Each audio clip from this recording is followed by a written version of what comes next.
Hello everyone, welcome back to my channel.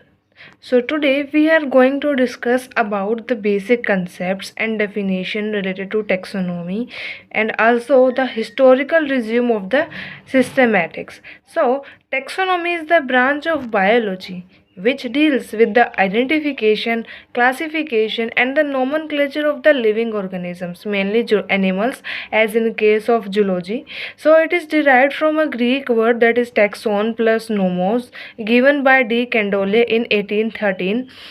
The term systematics include the identification, classification and the nomenclature and also the description with regard to any animal. So basically systematics differs to taxonomy in the case of description of any animal.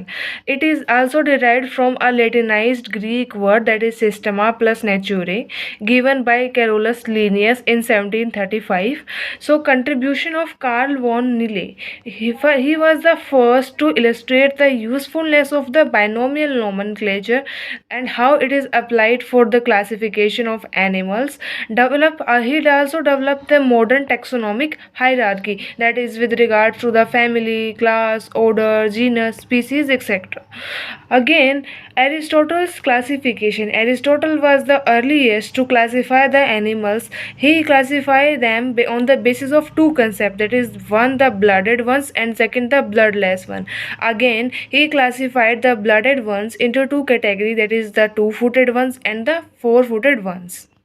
Then the historical resume of the systematics. So history of taxonomy may be divided into number of periods. Definition of these periods the facilitate the understanding of the progress that has been made in that field. So taxonomy is most advanced in birds, butterflies, mammals and some genera of the beetles, and most advanced in north temperate zone and the lagging behind in the tropics. Why it is lagging behind in the tropics? Because in the tropical region there are variety of the species of insects and other animals, so their basic nomenclatural and identification part is yet not done completely. So this is lagging behind in tropics, and in case of north temperate zone their species are very less and restricted to a particular region, so hence their identification and nomenclature has been done very more completely, and hence they are advanced there.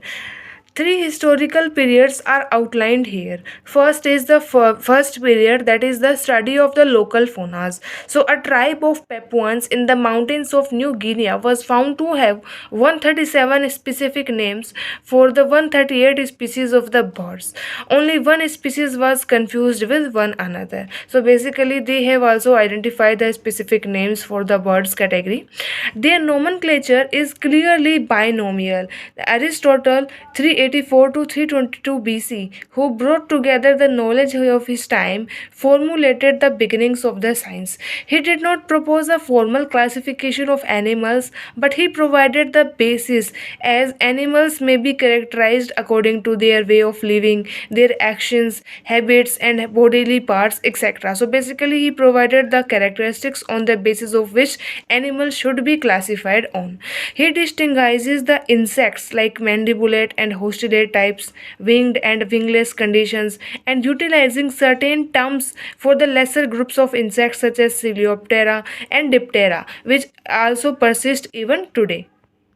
So according to Norton Skjold 1928, his grouping consists of two numbers, the genus and the eidos. Eidos refers to individual animal. So basically he also gives some concept like the genus and the species name. The contemporary writings of zoologists, example that of Bailon and Elrowandi, were on the whole dominated by Aristotelian concepts and showed only the rudiments of a consistent nomenclature and of principle of the classification. So basically they also give some sort of classification that is inspired by the Aristotelian concept. John Ray 1627 to 1705 had the greatest influence on the Linnaeus. He recognized the difference between the genus and the species, and who, through evaluation of both the similarity and the dissimilarities, arrive at a natural higher classification. Linnaeus 1707 to 1778 has been called the father of taxonomy. In 10th edition of his works, that is Systema Naturae, in 1758, the binomial system of nomenclature was the first time applied to animals. This work became the foundation of the systematic zoology also. Linnaeus was characterized by clear-cut species diagnosis and by adoption of a hierarchy of category, that is genus, order, class, etc. The thinking of this period was characterized by the concept of classical typological taxonomy. So the particular importance of this period for the history of taxonomy is that at that time biology consisted almost entirely of the taxonomy, and nearly all eminent biologists of that day were taxonomists. That is, during that time all biologists, or we can say scientists or researchers, are engaged in the taxonomic works. Then the second period, that is acceptance of evolution, it is also known as a period of exploration. So it was characterized by intense interest in the faunas of faraway places, in magnificent world voyages, in accumulation of vast number of specimens, and their monographic treatment. So Charles Darwin 1809 to 1882, through his expedition, that is voyage of the Beagle, that was the name of his ship through which he sailed through entire world, became the world's leading specialist of Cirripedia, that is barnacles, and he also wrote a monograph about that. He gave the theory of natural selection. So what is a natural selection? It is basically a theory given by Charles Darwin that we discuss later.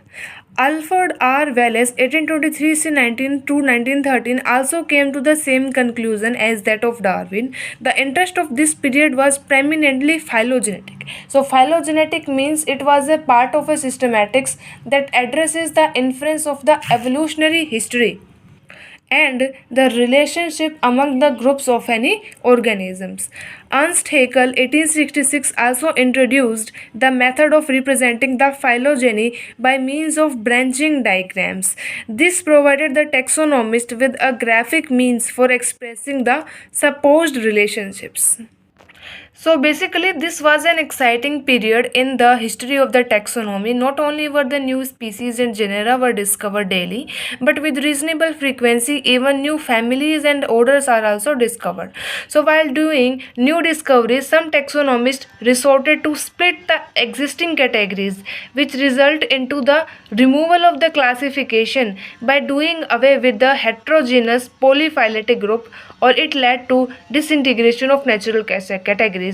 So basically they split the families, they split the genus, they split the class or the order, so that the natural characters or categories were not retained even then. So this period is considered as most retrogressive period in the history of taxonomy. Why retrogressive? Because many unnecessarily split in the orders, class or family well known and well founded taxonomic categories, concealing the natural affinities. So basically the natural affinities got concealed during that time. Then the third period, that is the study of populations. So this period is characterized by the study of evolution within the species. The typological concept was abandoned and it got replaced by the polytypic concept. So what is a polytypic concept? So polytypic species are those that contain two or more subspecies. So basically here the concept of subspecies got engaged. Then the taxonomist is no longer satisfied to possess the types and the duplicates, that he collects series and analyzes them quantitatively.